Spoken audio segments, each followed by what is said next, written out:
Hello everyone. Today we will be continuing with the remaining sums of exercise 6.4 of our chapter 6, that is square and square roots. This is the last exercise of the chapter. In our last video I have explained till question number 4. So today we will continue with question number 5. Now what is given in question number 5? Find the least number which must be added to each of the following numbers so as to get a perfect square number. Also find the square root of the perfect square so obtained. So numbers are given here. So the first number that is given is 525. So let's see how we do it. So first of all we will find the square root of this number using the long division method. So let me do it here. 525. You remember that we take pairs like this. So 2 2s are 4, right? Subtract it 1 and the whole pair comes 125. Double of this is 4. So 42 2s will give me 84 because 43 will become something more than this. So the remainder comes as 41.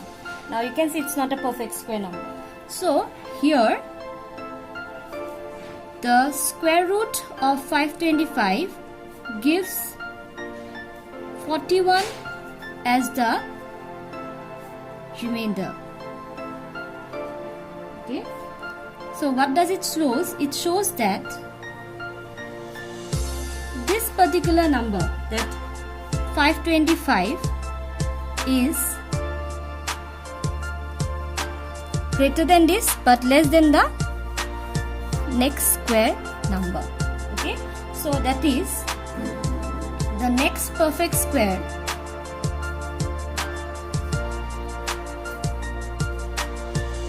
this is not the perfect square and this is something more than this. So the next perfect square is 23 square, which is equal to, if you find 23 square, 23 into 23 you will get 529. So what happens? What do we have to add it to this? The least number that should be added. Therefore the least number to be added to 525 so as to make it a perfect square is equal to 529 minus 525, means the next perfect square number minus the given number. So if you subtract you get a 4. So what will be the new number? Therefore the new number is equal to the old number, the given number, plus what has to be added? 4, which is equal to 529. And the question is also find the square root of the new numbers obtained. Hence square root of the number 529 will be equal to what? See here, you have already calculated 23 square is equal to this, so you don't have to find out again. This is the square root of the number. Okay. So in the similar way, writing the same steps and following the same steps and same statements, you can do the remaining sums.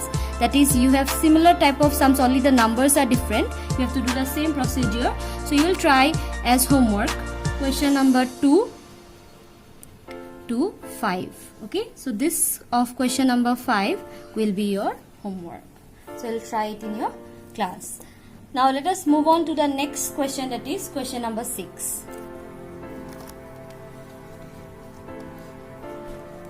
This space will be enough. Yes. Now what is given in question number 6? Find the length of the side of a square whose area is 441 meters square. So what is given here? Given is area of a square is equal to 441 meters square. Okay, so that is given. We have to find the side of the square. Now to remind you, area of a square, I'll just write the formula here. Area of a square is equal to side into side, or it's equal to side square, right? So we have to find the length of the side. So therefore length of the side of the square is equal to square root of the given thing, 441 meters square. So let's find the square root of this. You can find it by any method, whether it is a long division method or you can do prime factorization method, any method you can do. So if we Find it by the prime factorization method. So 3, 1, 4, 7, again by 3, 49. This goes by 7, 1. So this will be equal to what? See, 3 into 3 into 7 into 7, and meter square is there. So this implies it's equal to 3 square into 7 square meter square. If you take it out, 3 into 7 meter, that is equal to 21 meter. That means the length of the side of the square is equal to 21 meter. Okay, now let's do the next sum. So the next sum is question number 7. It's given in a right angle triangle ABC, angle B is equal to 90 degree. So there are two questions A and B. I will do A for you. If AB equal to 6 cm and BC equal to 8 cm, find AC. So let me draw the triangle roughly in the side. Let me say that this is my right angle triangle ABC. Sorry. So what is given? That B is 90 degree. This means this is B, and A and C, let it be 90 degree. What are the measurements given here? AB is given as 6 cm and BC is given as 8 cm. I have to find this AC. Okay, now if it is a right angle triangle, if you remember that we can use Pythagoras theorem to find out the hypotenuse here. So first let's write down in triangle ABC what are the things given. Okay, given angle B is equal to 90 degree. Okay, AB equal to 6 cm and BC equal to 8 cm. So I am writing down what are the things given here. So here ABC is a right angled triangle. You know why it is a right angled triangle? If any of the angle of a triangle is 90 degree, then the triangle can be considered as a right angled triangle, and it's given here B is equal to 90 degree. So using Pythagoras theorem, you know the hypotenuse square, that is AC square, is equal to the sum of the other two sides, square of the other two sides, AB square plus BC square. Let's leave AC square as it is. AB is 6 square plus 8 square. So AC square is equal to 6 square means 36 plus 64. This implies AC square is equal to 100. This implies, let's see, AC is equal to square root of 100. Okay, so if you find the square root of 100, it will give you 10. Okay, so that means therefore you can write AC is equal to 10 centimeter. So this is your solution. So I have found AC, the side AC is equal to 10 centimeter. So in the same way, only the value of AC and BC is given here. For the next sum, you have to find AB. You have to use the same formula. So you will try question number 7B as your homework. Okay, the next sum. The same method, only the dimensions are given as different. Okay, so you will try that one. Now let us move on to our next sum, that is question number 8. So let's see what's given in question number 8. In question number 8, it is given a gardener has 1,000 plants. He wants to plant this in such a way that the number of rows and number of columns remain same. Find the minimum number of plants he needs more for this. So he has a total of 1,000 plants. So he will arrange them in such number of rows that suppose if there are 3 rows, there will be 3 columns also, like that. Okay.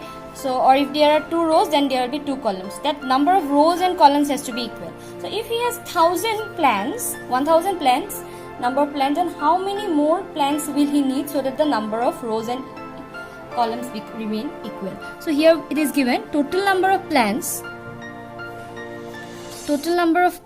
is equal to 1,000. Okay, so let's find the square root of 1,000. Okay, so now see, we'll pair it up like this. 3 3s are 9.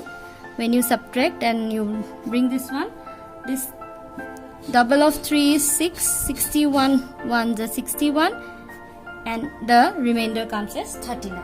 Now square root of 1,000 gives 39 as the remainder. That means what? 1,000 is not the perfect square number. That means here it can show that this 1000 lies between 31 square and 32 square. It's like the number question number 5 where you have to find the least number to be added. Okay, so see here the minimum number of plants. Okay, therefore the minimum number of plants the gardener needs so that the number of rows and columns remains same is equal to the new number, this is the bigger one, minus the given thing, 1000. Now 32 into 32 will give me 1024 minus 1000, which will give me 24. So he needs 24 more plants. So 102, that means 1000 plus 24. That means he needs total of 1024 plants. Okay, so that his number of rows and columns becomes equal, because this is a perfect square number. When you find the square root of this, square root of this will give you 32. That means then it will become a perfect square number and number of rows and columns will remain same. So how much more plants he needs? He already has 1000 plants, so he will need 24 more plants to make the number of rows and columns equal. So in the same way, question number 9, that is the last sum of the exercise, will be your homework. So you will try doing this. So with this we come to an end of our today's video. I hope the explanation was helpful. This is the end of the exercise as well as the end of the chapter. Please go on practicing and go to the videos as and when required. Okay, so I'll help you when you have any doubts. Please let me know about it. Thank you everyone. Have a nice day ahead.